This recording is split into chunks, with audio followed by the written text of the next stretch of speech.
ذکر کثیر کسے کہتے ہیں؟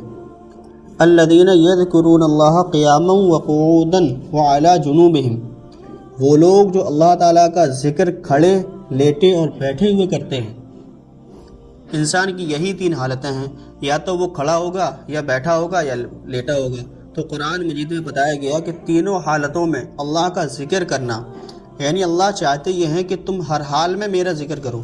اس لیے فرمایا کہ میرے جو پسندیدہ اور محبوب بندے ہیں، جوان مرد بندے ہیں، وہ میری یاد میں ہمیشہ لگے رہتے ہیں۔ تجارت اور خرید و فروخت جنہیں اللہ کی یاد سے غافل نہیں کرتی، ہر وقت دل اللہ رب العزت کی طرف متوجہ ہو، دل میں اللہ تعالیٰ کی یاد ہو۔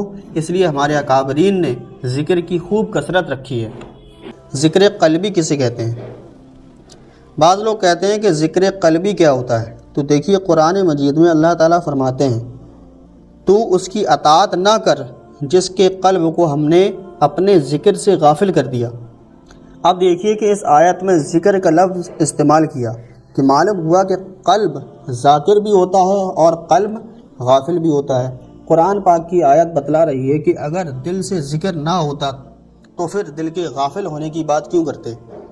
ایک عام سی بات ہے کہ اگر کسی ماں کا بیٹا پردیس میں ہو اور ماں اس کو خط لکھوانا چاہتی ہو تو ماں کو خط میں کیا لکھواتی ہے کہ میری زبان آپ کو بہت یاد کر رہی ہے، بیٹا میری آنکھ تجھے بہت یاد کر رہی ہے، میرا دماغ بہت یاد کر رہا ہے؟ نہیں، بلکہ ہمیشہ وہ لکھواتی ہے کہ بیٹا میرا دل تجھے بہت یاد کر رہا ہے۔